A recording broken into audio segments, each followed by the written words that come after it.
Hi, I'm Dr. Lenore Coleman, President and founder of Healing Our Village. Welcome to our diabetes prevention program. Today we're going to talk about how to have healthy foods that you actually enjoy. And that's so important. So on this session, what we're going to focus on is how to eat these healthy foods that you enjoy in order to prevent type 2 diabetes. We're going to talk about healthy approaches to eating. We're going to review some of these healthy choices and how to make these choices, one food versus another. And then also have foods that you know that you enjoy eating. Because if you're looking forward to your meal, then you'll be able to enjoy it.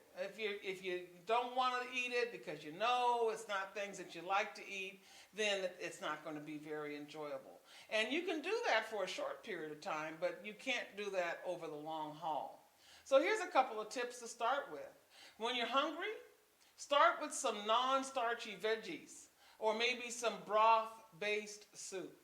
Or try changing your favorite dish a little bit to make either your dishes that you know you like a little bit healthier. And we're going to talk some more about that. So here's Anthony's story.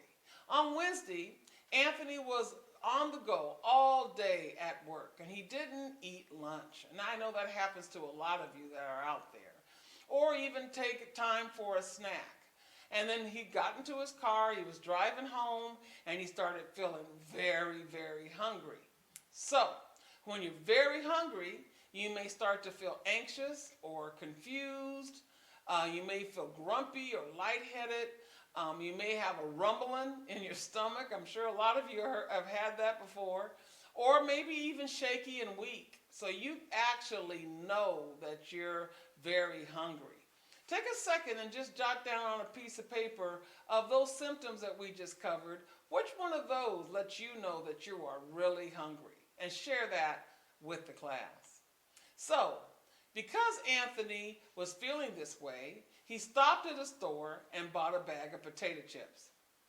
Then he ate half the bag while he was actually still at the car.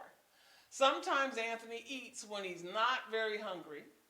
And when you're not hungry, there's a lot of reasons why you eat.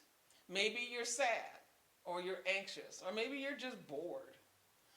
Happy memories when you eat certain items. So there are certain foods that sort of trigger happy thoughts, like maybe cake or ice cream or a certain kind of candy bar that you used to share when you were a little kid with your grandma. Maybe you just like the way the food tastes. And so that's why you eat it, even though you might not be hungry. A lot of times people eat the whole thing because they don't want to waste food. I'm sure you remember your parents telling you that. Clean your plate. And maybe that's what you're telling your kids to do. Well, that's not a good idea. Once they're not hungry, you shouldn't force them to eat, and the same thing with you. If you're not hungry anymore because you're full, you need to stop. It's important that you don't associate eating with certain things like watching TV or working at your desk or driving. So you're just, what happens is you start to eat and you don't even know why you're eating, but because your TV's on or because you're driving, you've kind of gotten these triggers that sort of make you want to eat. So now Anthony is trying to do something different. These days, Anthony tries to eat only when he's hungry, and he keeps a lot of cut up veggies handy at work and at home. That way, when he starts to feel a little hungry, he can have something real simple and easy that he can reach for. Again, try to figure out, why do you eat when you're not hungry? Now, all of us need support. We need support from our family, from our friends, from our co-workers, because all of these people care about you. And they might not understand that you've actually started to embark on a weight loss program, on a healthy eating project. And so they need to know that, so they're not offering you foods and tempting you. That can be very difficult for you. So you've got to share your information with your family and friends so that they can help to support you. So you can share the fact that you're trying to prevent type 2 diabetes, and maybe even share some information with them so that they may benefit from it. Tell them why you're trying to lead a healthy lifestyle. Ask them nicely to support your efforts and give them regular updates on your progress. Set some family rules. In fact, if you start to be healthy within your household, the whole house actually becomes healthy. So that's really important. You could also invite some of these folks to be active with you. Maybe plan to go shopping for healthy meals with you, go to the grocery store, and cook and eat healthy foods with you. Maybe eating more grilled foods, going out there and having the barbecue with your family and your friends. All of that can now become a family affair. Now, portions are important, so you got to learn to eat the right amount. It's a healthy approach to being able to get to your weight loss goals. So here's a couple of tips. Eat only when you're feeling hungry. Pay attention to your hungry cues and try not to get to the point where you're ravenous, where you just need to eat something. That's why they suggest that you try to eat 3 small meals a day and a couple of snacks, because then you're never sort of in that point where you're just really, really hungry. Try not to eat out of a large bowl or a large bag, all right? Portion out your food. Sometimes when I buy chips or I buy whatever it is that I'm using at home, my veggies, I put them into little plastic baggies so I can actually know the exact number of chips or whatever it is that I'm eating so that I don't exceed the calorie count. Use small plates and single serving packets. That makes it easier for you to be able to watch your portions. Focus on your food, the way it smells, the way it tastes. Use colors. It's really important to buy colorful, like if you're going to use bell peppers, get a red one and a yellow one and a green one. The more color you have on your plate, the better it is for you to eat healthy. Eating slowly. It takes about 20 minutes for your brain to kick in that you're actually eating and then make you know that you are full. So it's very important to eat slowly. So set your fork down, have a conversation, maybe read a book, or maybe watch a couple of things that you may want to do on your computer. Just ways to slow down. I actually have used chopsticks in the past. I'm actually pretty good with chopsticks, but eating with chopsticks actually helps you to slow down. And then when you get full, you got to stop. Pay attention to your fullness cues and don't stuff yourself. It's really important. Now, when we're trying to figure out how to eat healthy, we got to figure out some substitutions. So we're looking for ways and healthy choices that you can choose that'll be less calories. We want to go for things that are lower in calories, lower in fat, and lower in sugar. And we want to choose foods that are high in fiber and water, and also high in vitamins, minerals, and protein. So here's some ideas. So let's say you, instead of eating a half a cup of chocolate pudding, which is 153 calories, you go for some plain non-fat yogurt with either some jam in it or maybe some fresh fruit in it. That brings it down to about 85 calories.